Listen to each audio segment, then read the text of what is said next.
Olá, eu sou Moisés Correia e este é o programa Outro Olhar. Veja nessa edição uma entrevista exclusiva com o vice-presidente da nova Central Sindical de Trabalhadores do Estado do Rio de Janeiro, Sérgio Luiz, que fala sobre a greve dos funcionários da Santa Casa e a sua prisão na invasão arbitrária do Simpol. Mostramos também o vídeo da invasão do Simpol e da prisão dos 4 sindicalistas. Veja também nessa edição uma entrevista exclusiva com o dirigente da TV comunitária de Ponta Grossa, Manuel Moabis. Encerramos o programa com a entrevista com a professora Beatriz Bício, que fala do seu livro O Mundo Falava Árabe. Vamos para o intervalo, Outro Olhar volta já.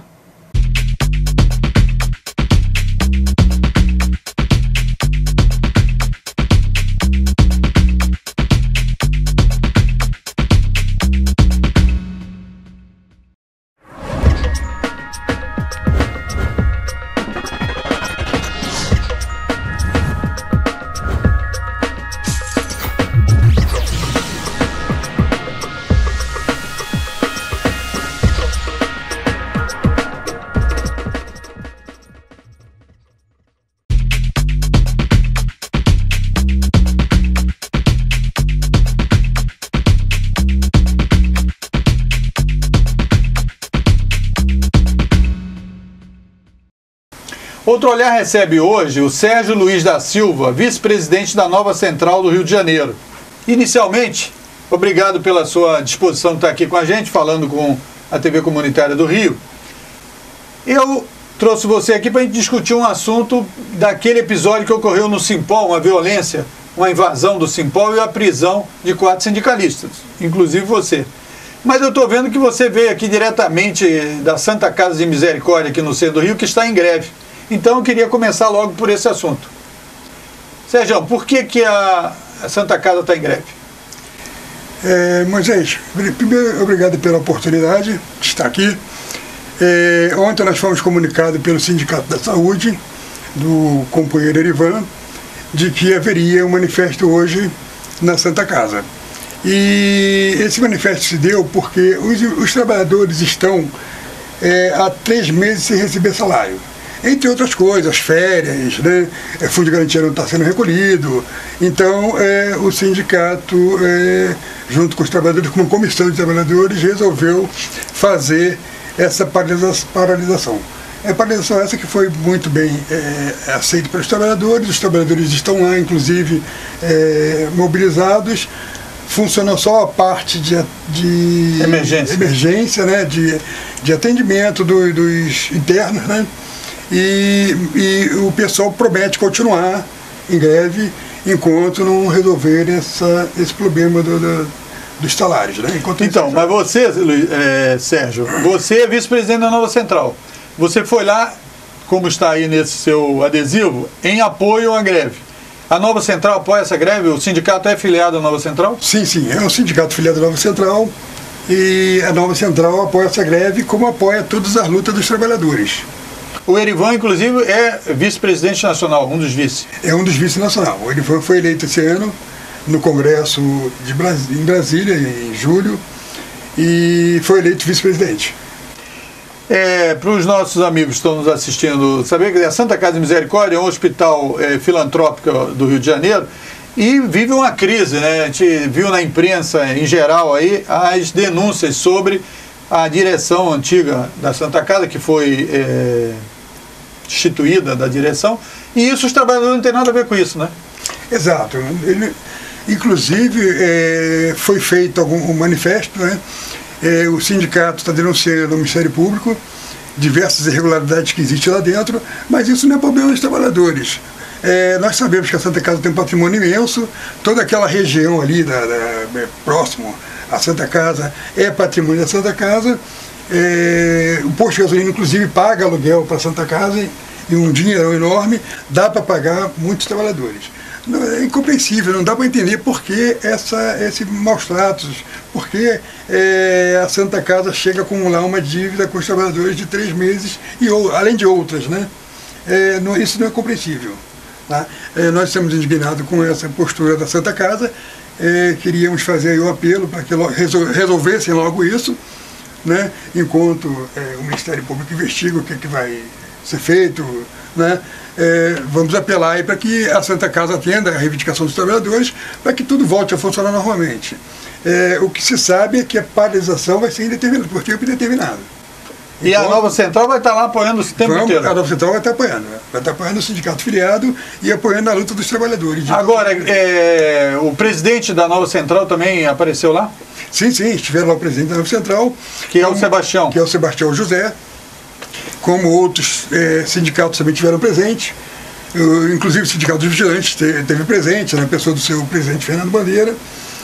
O Sebastião, inclusive, falou lá e deu um recado para os trabalhadores, né, que a Nova Central está em apoio, está nesse apoio, e vamos aguardar aí que disso tudo saia um bom resultado. Muito bem, então aqui o programa Outro Olhar também manda uma mensagem lá para o Erivan, para o João Batista, para todos os dirigentes do sindicato e para os trabalhadores de apoio a essa mobilização na Santa Casa e estão convidados a comparecer aqui no nosso programa para a gente divulgar mais essa luta. Agora, Sérgio, a gente queria que você...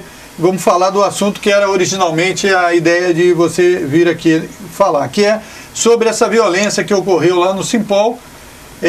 No dia 4 de julho, vocês foram visitar o Simpol para fazer uma convocação. O que ocorreu nesse dia?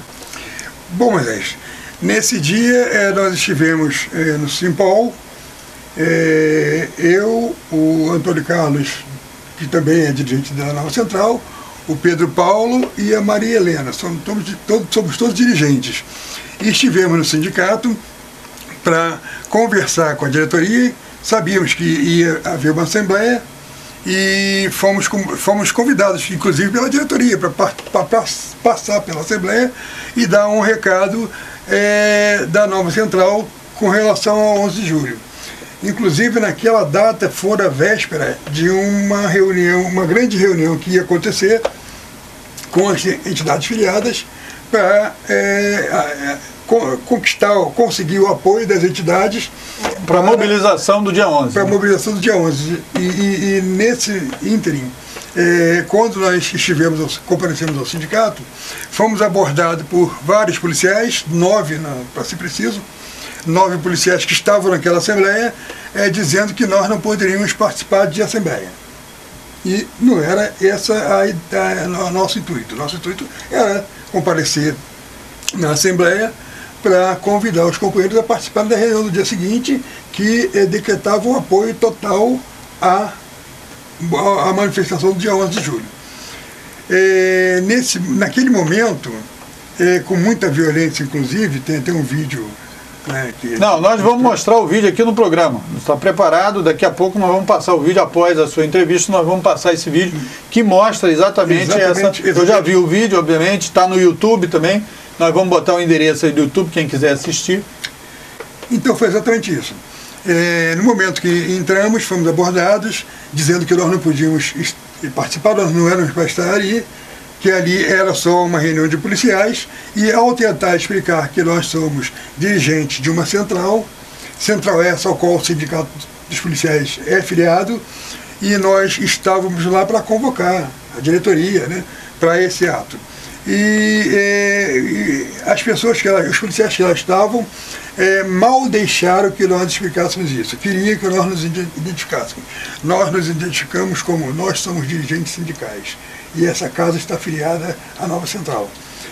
E eles insistiam para que nós nos identificássemos, e com isso deu voz de prisão primeiro a um dos companheiros.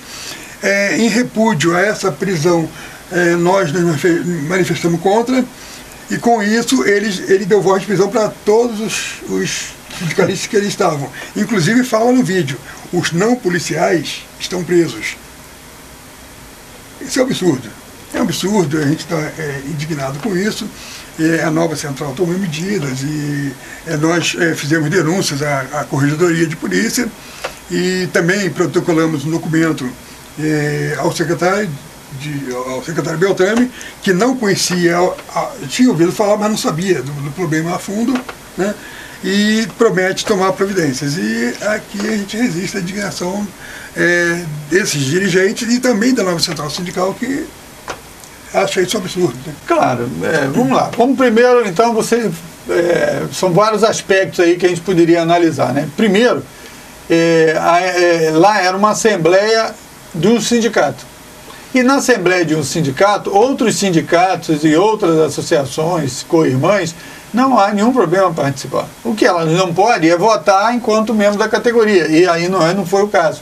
Então, estar presente na Assembleia é a coisa mais natural, certo? Quer dizer, a menos que estejamos num regime de ditadura, que nem os sindicatos podem funcionar como aconteceu na época da ditadura militar no país. Então, não tem o menor sentido essa colocação de que não pode estar numa Assembleia, um sindicato não pode estar na Assembleia do outro.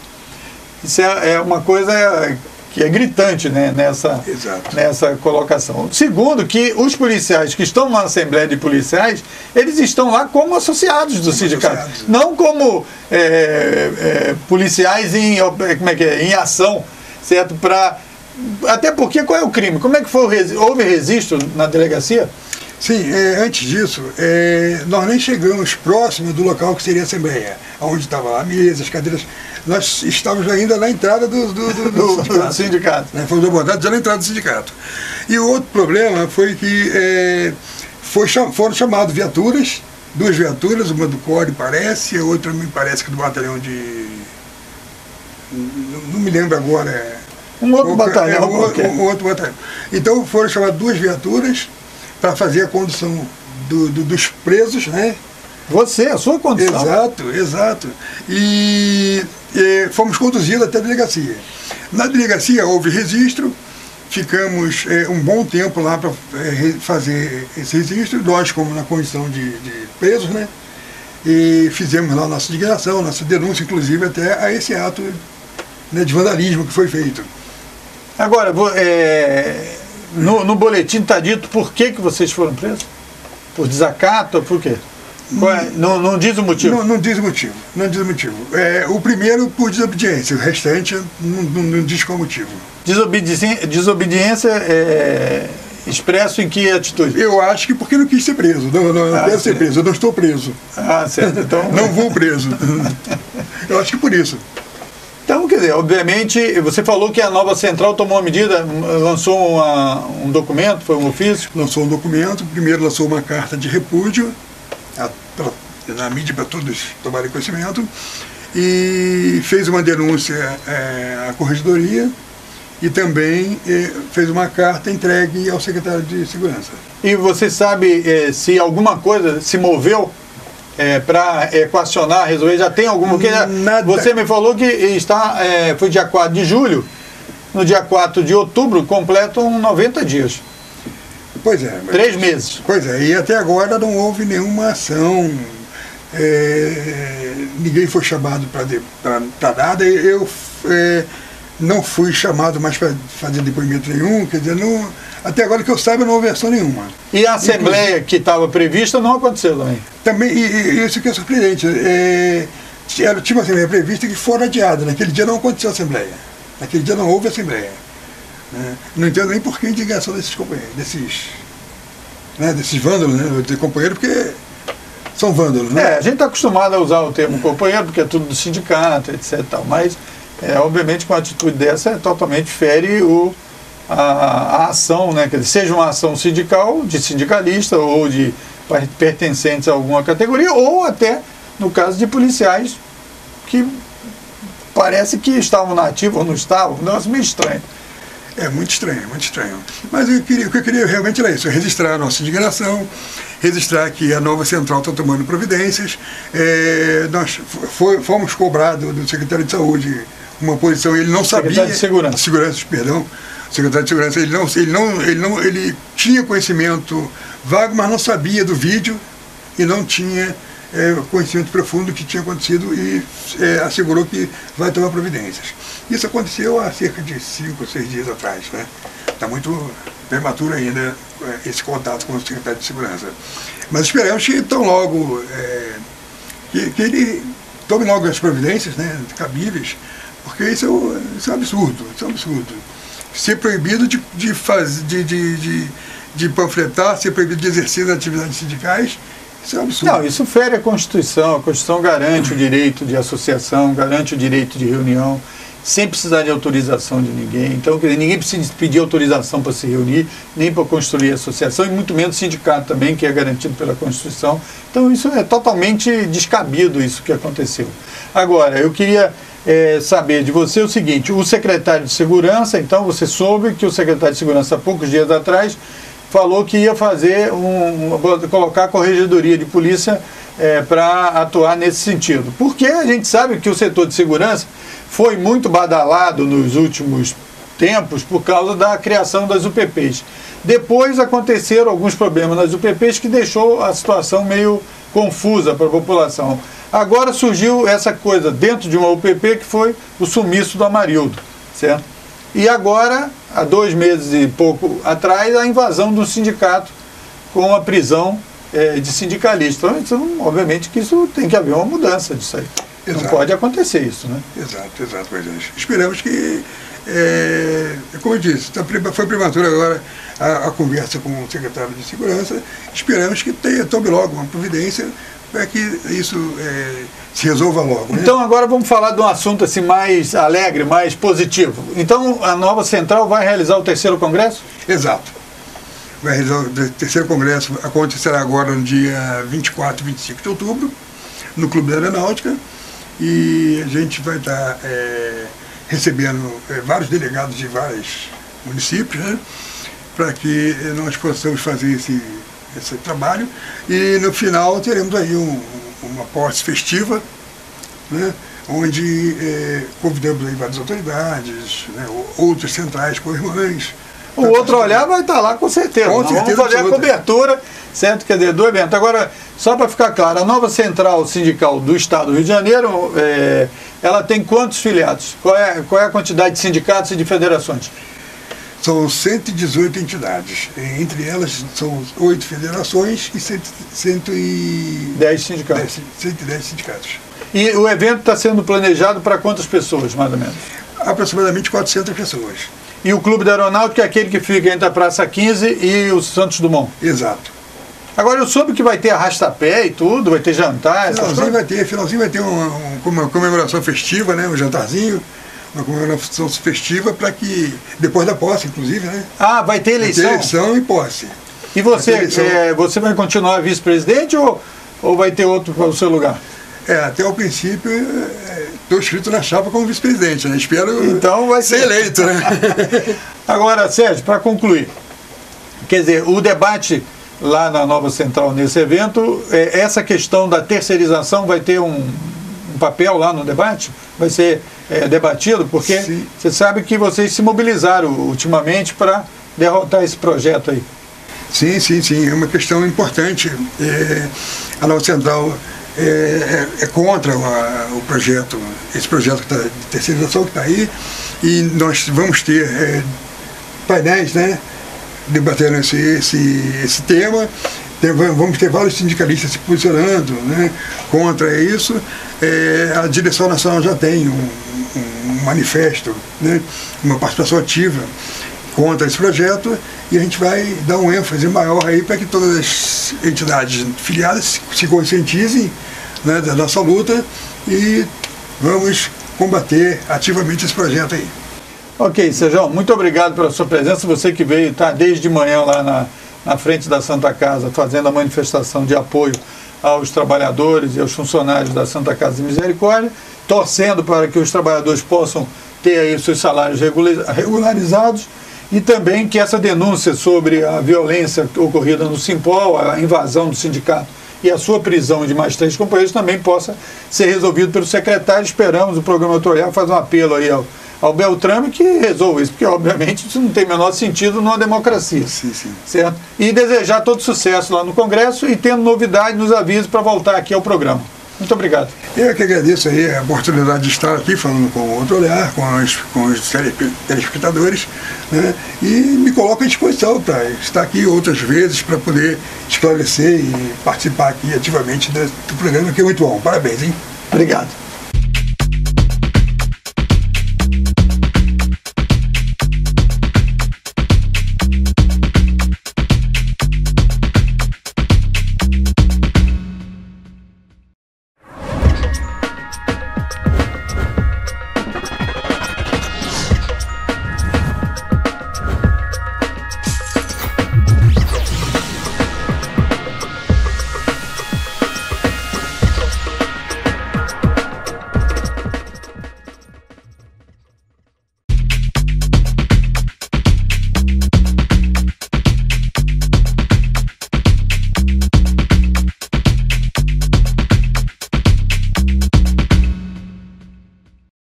Com exclusividade, Outro Olhar vai mostrar como foi essa invasão arbitrária da Polícia Civil ao Simpol e a prisão de 4 sindicalistas. Veja o vídeo.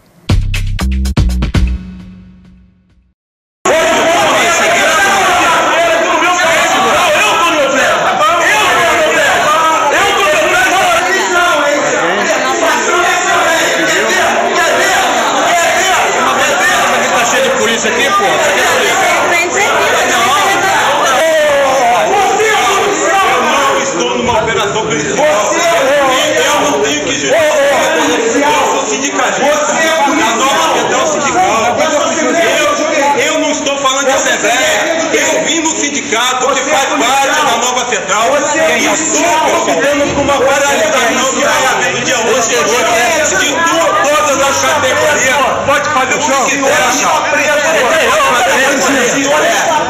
pode fazer o que você. Eu sou sindicalista.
Antônio Carlos, olha só, geral. Antônio Carlos está preso. Para aí. Não, eu e você não. Deixa eu falar aqui.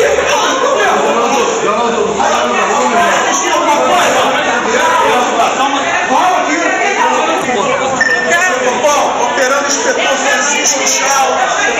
Estou aqui na rua do Riachuelo, 91.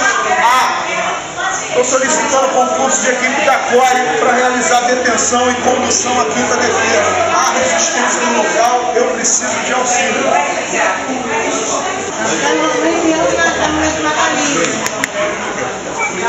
Olha só, os não policiais estão presos.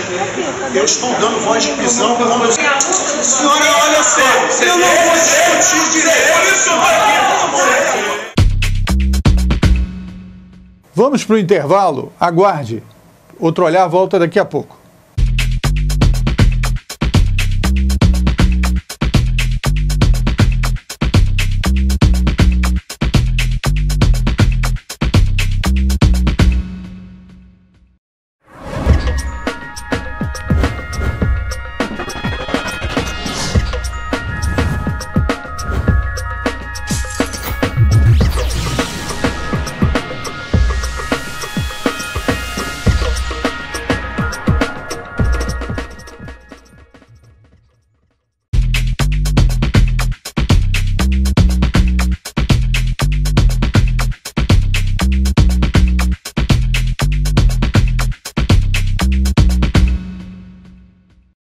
Vamos mostrar agora uma entrevista que fiz em Ponta Grossa, lá no Paraná, com o dirigente da TV comunitária da cidade, Manuel Moabes.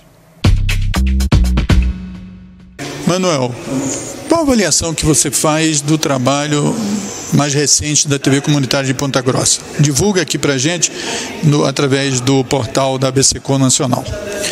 Ok, Moisés. A TV comunitária de Ponta Grossa existe já faz 3 anos. É uma associação que reúne cerca de 20 entidades da organização civil de Ponta Grossa, um canal que tem buscado manter o caráter público que a TV comunitária necessita para se tornar representativa, né? E temos programação das 18 às 22 horas, da mais variada possível, sindicato, associação de moradores, grupos, entidades, defesa dos animais, causas ambientais, e principalmente a gente tem um apoio muito grande também aqui do curso de jornalismo da Universidade Estadual de Ponta Grossa. Como você analisa exatamente a repercussão dessa integração TV comunitária, concretamente, com um curso que visa o debate, a preparação ainda dos jovens para o mercado?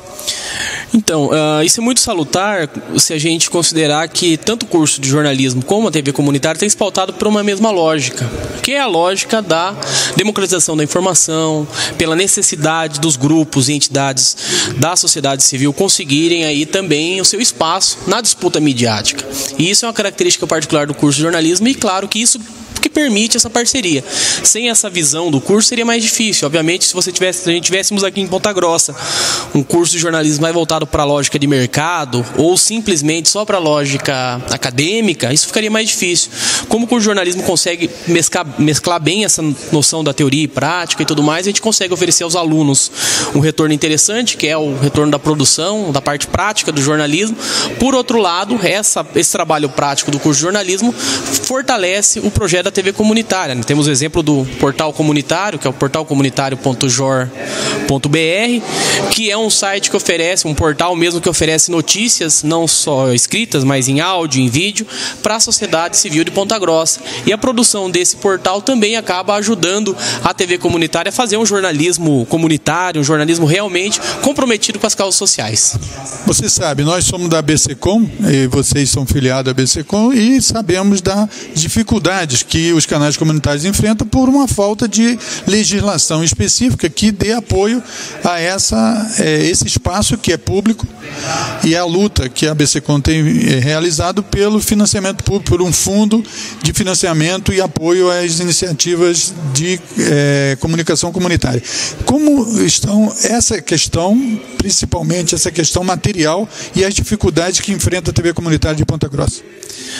As dificuldades, os desafios que se colocam na TV comunitária não é nada diferente do que a ABCCom tem encontrado também, né, em outras cidades e tudo mais, a respeito dessa situação do financiamento, né? As TVs comunitárias estão renegadas aí por parte do governo federal a um limbo, onde vocês devem fazer o apoio cultural, mas também não define o que é esse apoio cultural e não há qualquer perspectiva de como esse apoio cultural poderia financiar as TVs comunitárias. É por isso que a gente exige o fundo público, porque se é um canal público que dá espaço para a entidade, a organização civil, que não tem nenhum vínculo comercial, não tem nada demais a TV comunitária receber verba a partir de editais públicos, claramente, transparentes, do governo federal, né? A gente sabe que o bolo publicitário enviado para as comunicações do país é muito grande. O que não se pode é aceitar, como a gente tem aceitado nos governos que se seguem, sucessivamente se seguem, inclusive isso desde 95, lá da Lei do Cabo,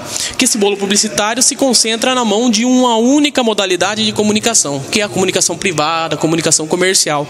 O que a gente está buscando também, né, lógico, é que os canais comunitários, os canais públicos também tenham a mesma seriedade, o mesmo compromisso por parte do governo federal, para que não se privilegie um modelo específico de produção de conteúdo, né? A gente quer pluralizar a produção do conteúdo e, para isso, ótimo, assim como a produção privada, os canais públicos também precisam de incentivo. Para a gente encerrar aqui a nossa pequena entrevista, e como você avalia essa perspectiva da construção do canal da cidadania, que vai permitir pelo menos 2 canais abertos comunitários digitais em cada cidade? Essa proposta, que agora já é mais do que uma proposta, né? Enfim, essa iniciativa mesmo, ela vem no sentido de corrigir um problema histórico identificado nos canais comunitários, que é a ideia de que, se você é um canal público, um canal da sociedade civil, e tem toda essa lógica da democracia, da participação comunitária, ser um canal fechado, um canal onde as pessoas precisam pagar para assistir. E daí, com essa ideia do canal do Cidadania, essa incongruência, esse paradoxo histórico acaba sendo resolvido, considerando que os canais comunitários poderão migrar aí sim para um canal aberto, onde as pessoas teriam uma maior facilidade de acesso. Porque a gente sabe que hoje a TV é uma das formas onde as pessoas mais simples têm maior facilidade de se informar, muito mais do que o jornal impresso, muito mais do que a internet mesmo, né? Embora a oferta de informação na internet tenha crescido, o acesso ainda isso é muito restrito, né? Então a gente sabe que a TV é um modo onde as pessoas encontram para se comunicar. Então é nesse sentido que o Canal da Cidadania vem nos ajudar, vem oferecer para essas comunidades o direito de ter acesso aos canais que elas produzem. Ou seja, aí de fato a gente fecha o ciclo. O canal comunitário é produzido pela comunidade e também assistido por essa comunidade. Para encerrar, queremos agradecer a ABSECOM, eu falo aqui em nome do presidente, do Paulo Miranda, agradecer o convite que você nos fez para participar desse seminário, dessa integração TV Ponta Grossa com a Universidade Estadual. Nós queríamos agradecer essa sua disposição de nos convidar. Joia, obrigado você, Moisés, Paulo, Beto, pessoal que historicamente sempre nos ajudou na constituição da TV comunitária aqui na cidade. Beto Almeida já esteve aqui na nossa cidade há cerca de 5, 6 anos, e ali começou a surgir também a ideia de que precisamos mesmo ocupar esse canal e tudo mais, e ainda é um pouco inicial, né? É óbvio que a proposta de Ponta Grossa tem muito a crescer ainda, o canal de Ponta Grossa, e com certeza a partir das discussões da ABSECOM isso é muito importante pra gente, né? A ABSECOM serve pra gente como uma referência de para onde devemos seguir, o que devemos fazer e tudo mais, e daí, claro, é uma união mesmo que consegue fazer essas discussões, né? O Paulo sempre numa disputa muito importante lá em Brasília, o pessoal todo sempre num apoio com relação aí às disputas que envolvem as TVs comunitárias. O Canal da Cidadania, que surge agora como uma proposta para as TVs comunitárias, só surge graças à ABSECOM. Foi a ABSECOM que desde 2010 estava disputando e brigando para que os canais comunitários ocupassem esse espaço. Então a gente reconhece esse papel de protagonista mesmo que a ABSECOM tem nesse processo, e a gente que agradece a sua participação aqui em Ponta Grossa, agradece sempre os apoios que recebemos lá de Brasília, do pessoal do Paulo, do Beto, enfim, de todo esse pessoal que compõe a ABSECOM. Obrigado. Obrigado a você.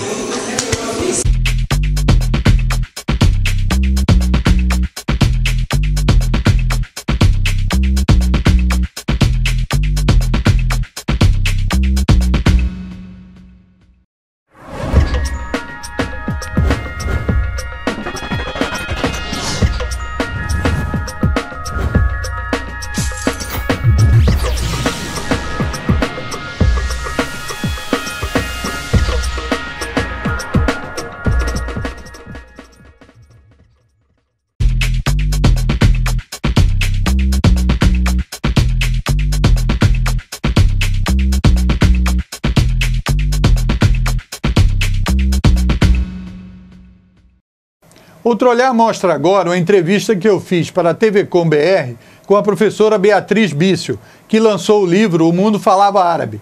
Vamos à entrevista. A TV Com BR traz hoje um debate sobre o mundo árabe, o Ocidente e os conflitos do momento atual.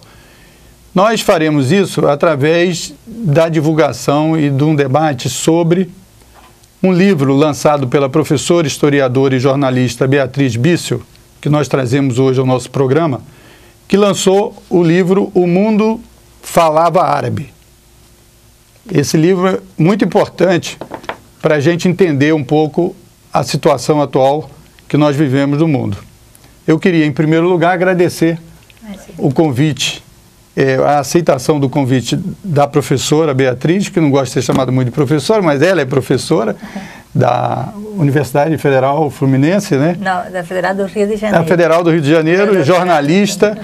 E eu aqui, antes de passar a palavra, eu gostaria de dizer aqui as definições aqui, o currículo um pouco da Beatriz Bício. Beatriz Bício é doutora em História pela Universidade Federal Fluminense, por isso a minha confusão.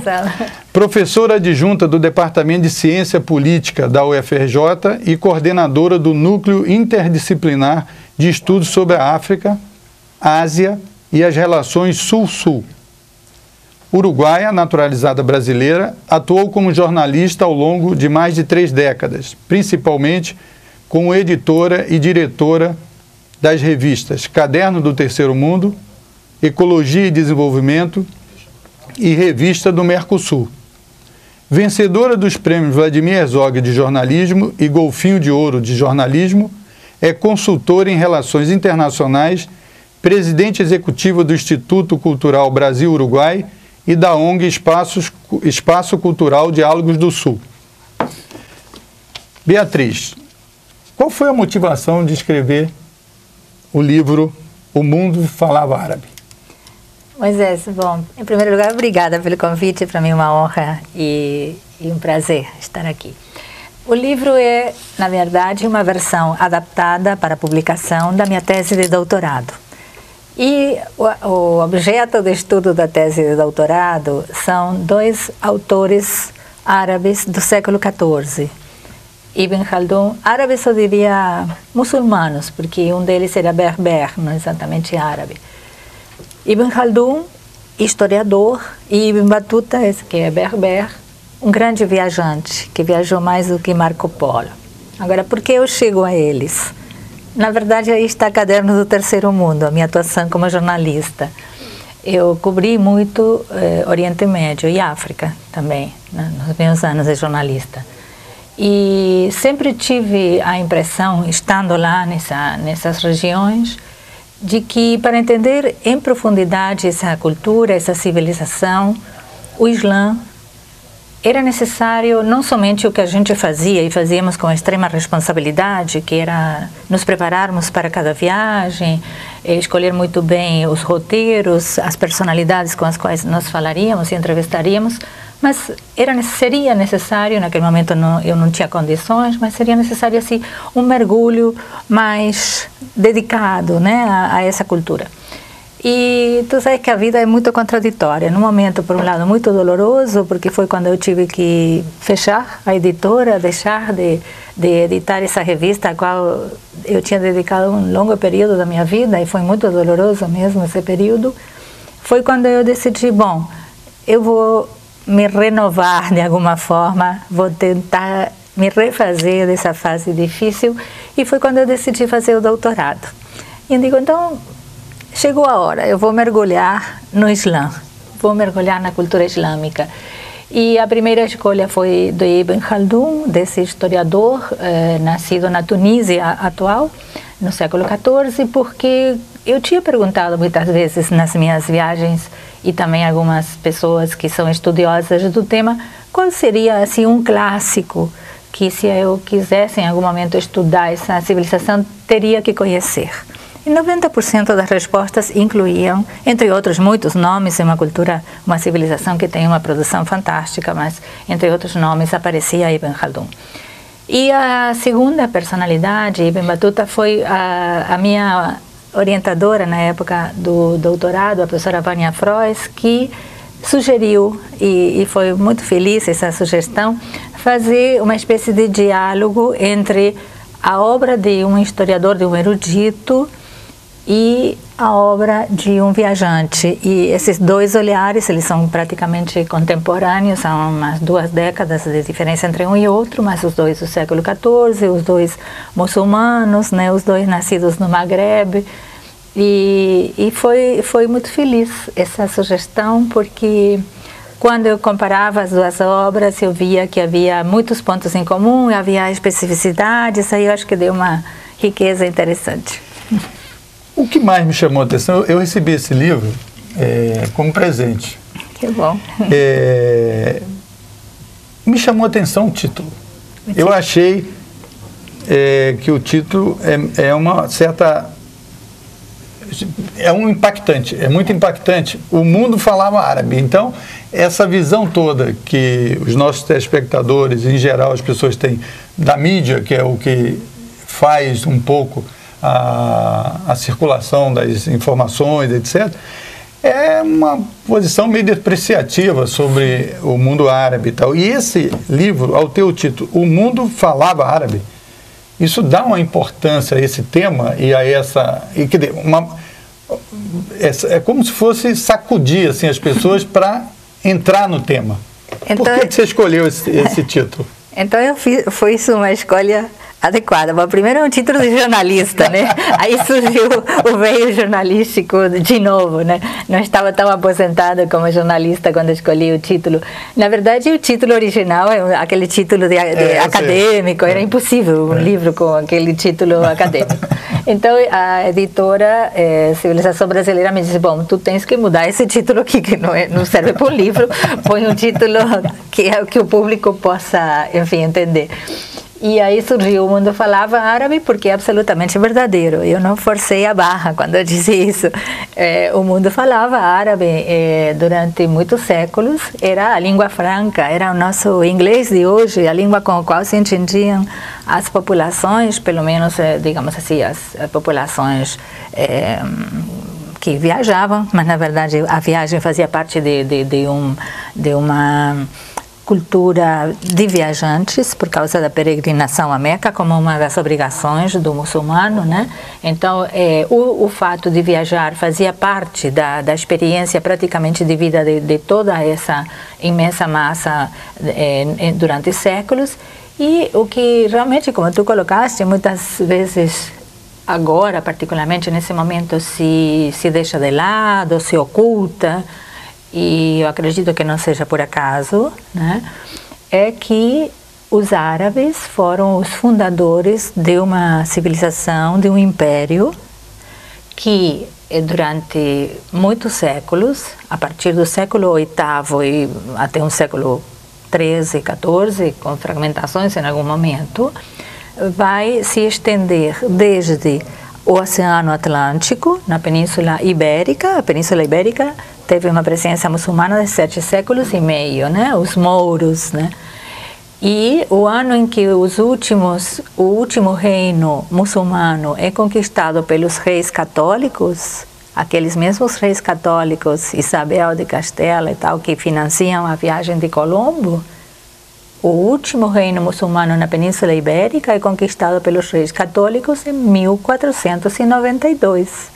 Quer dizer, só fazendo um parêntese, que aqueles ibéricos que aportaram aqui na nossa América, eles tinham uma bagagem cultural muçulmana muito forte, porque os cristãos, eram grandes admiradores da cultura muçulmana, que era muito mais sofisticada nessa época que a própria cultura cristã.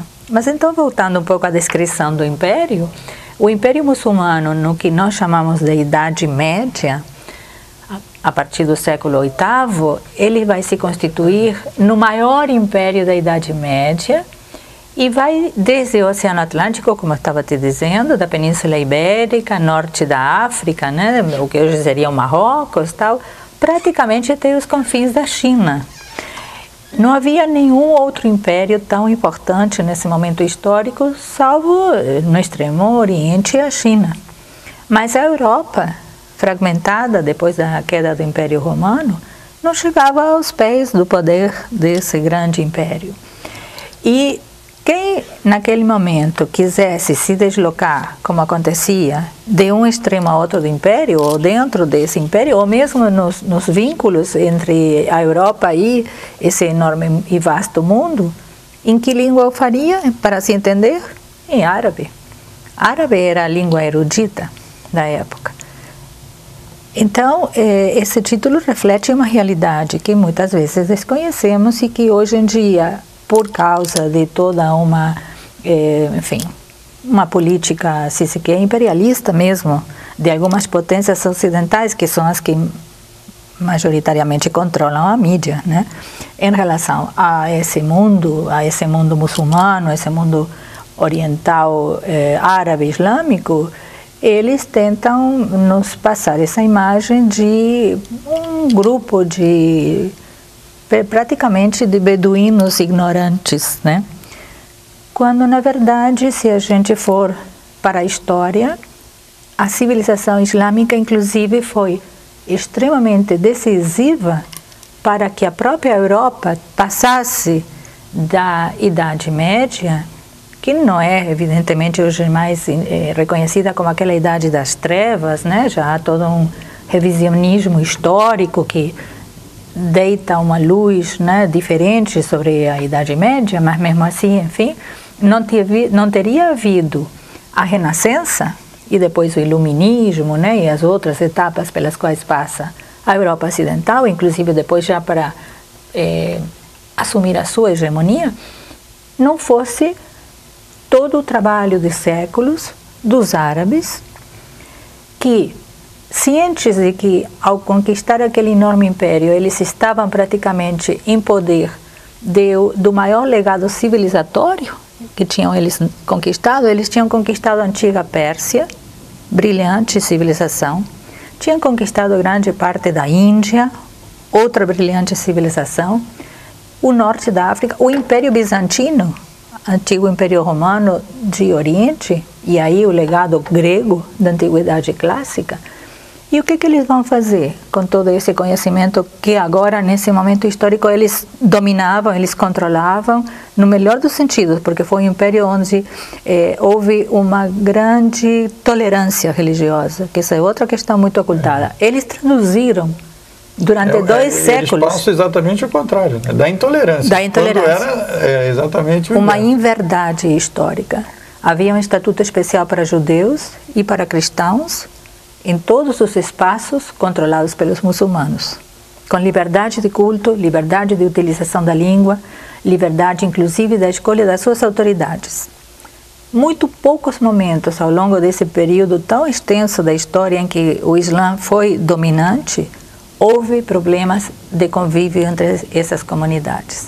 Mas o que fizeram então os árabes e depois as populações que foram islamizadas por eles com esse saber de tantas civilizações? Eles traduziram durante 2 séculos, como mínimo, como um empreendimento de Estado, financiado pelo Estado, obras as mais diversas que estavam em grego, que estavam em sânscrito, que estavam em aramaico, enfim, em persa, para o árabe. E fizeram daí uma explosão de saber. Foram os primeiros a construir universidades. As mais antigas universidades do mundo são universidades fundadas pelos árabes. Hoje em dia, a universidade mais antiga do mundo em funcionamento ininterrupto ao longo dos séculos é a Universidade Al-Azhar, do Cairo, no Egito. E essas traduções das obras gregas, particularmente, ao árabe, vão chegar através da Península Ibérica, quando são os reinos cristãos os que conquistam as terras muçulmanas e se encontram com essas bibliotecas fantásticas. Essas traduções vão ser vertidas para o latim e vertidas para as línguas vernáculas e vão chegar a impactar o pensamento na Europa. Esse é o percurso fantástico, né? Inclusive do saber, do conhecimento humano, né? Onde os árabes são fundamentais. Então, é uma tentativa, isso é uma tentativa um pouco de apagar a própria realidade histórica para se implantar uma outra visão das novas gerações. Então, eu gostaria que você fala sobre essa distorção, né, quer dizer, da sociedade. Então, como isso se expressa assim, mais objetivamente, seja na mídia, seja nas coberturas, seja nos debates e tal, essa distorção, né, quer dizer, da cultura árabe? Tu sabe que do árabe, se tu perguntas a uma pessoa popular, que imagem tu tens dos árabes? Possivelmente ele vai te dizer, eles são terroristas.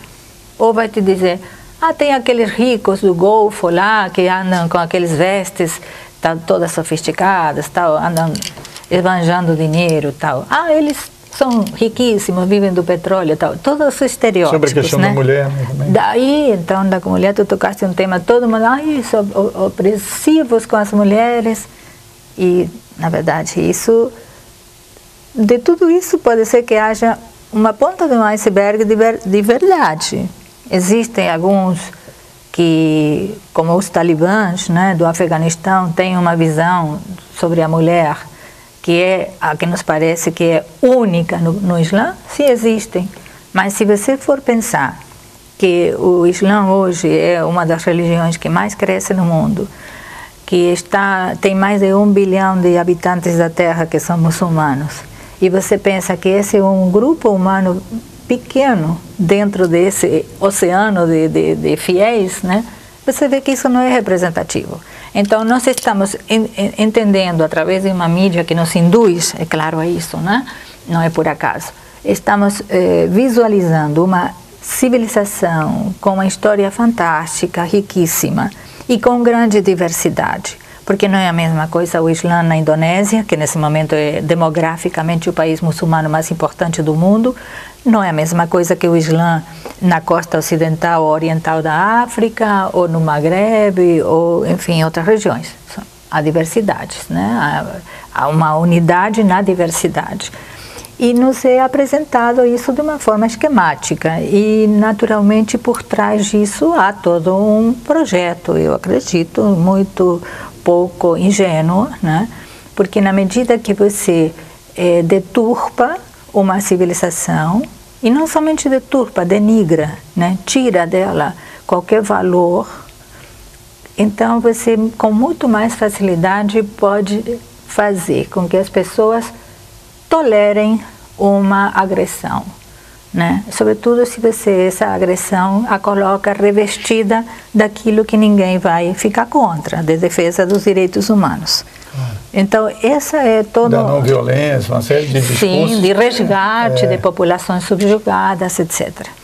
Então, nós temos que ter muito cuidado, porque muitas vezes podemos estar sendo levados a apoiar uma causa que se nos apresenta como uma boa causa, quando, na verdade, se a gente for despir o belo discurso por trás, há uma ação realmente que aponta no pior dos sentidos, num sentido como o que estamos vendo agora, que, por exemplo, posso te citar o caso da Líbia, né? Ou seja, um país que é destruído para que agora, na reconstrução, estejam ganhando muito dinheiro, empreiteiras vinculadas àqueles mesmos que foram lá, supostamente, ajudar a população do país. Então, é muito perverso o que está acontecendo, e a população árabe e o Islã, o islamismo, o homem e a mulher muçulmanos estão sendo realmente vítimas de uma campanha absolutamente deslocada da realidade do que é o Islã,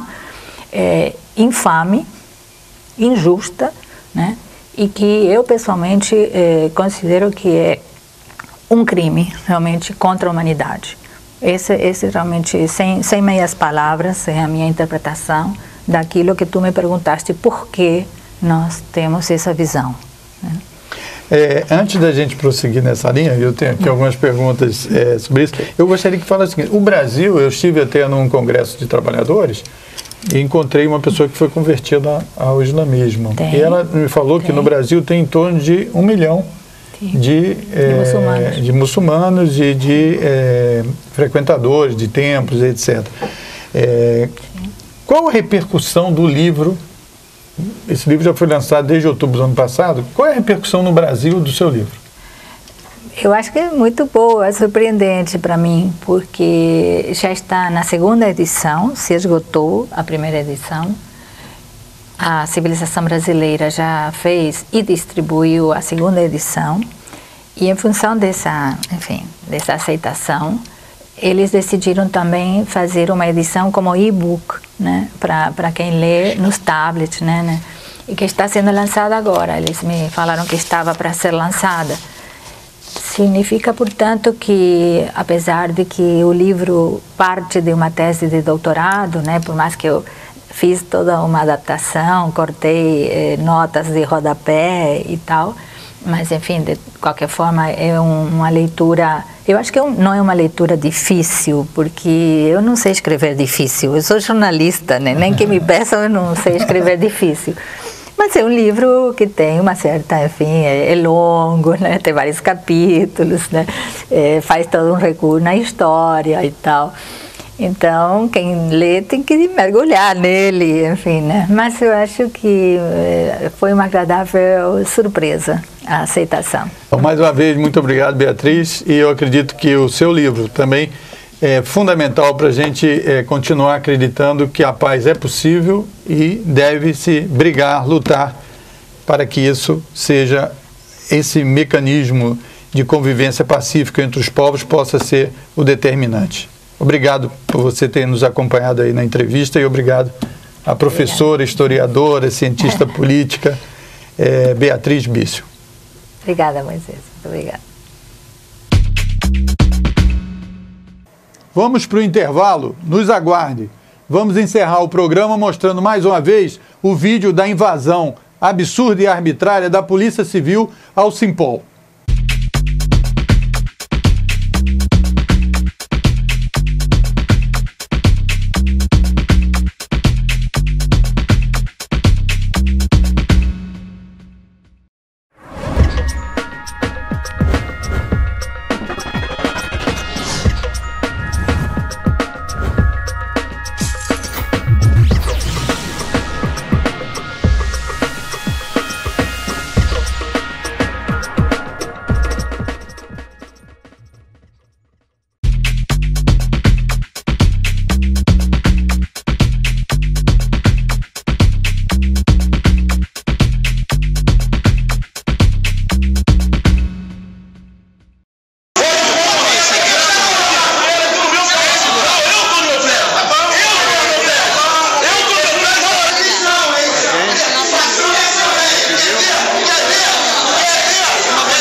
Antônio Carlos, olha só, geral. Antônio Carlos está preso. Para aí. Não, eu e você não. Deixa eu falar aqui.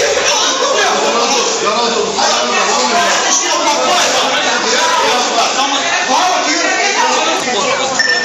Bom, operando inspetor Francisco Chau. Eu estou aqui na rua do Riachuelo. Outro Olhar vai ficando por aqui. Até a próxima edição. Tchau.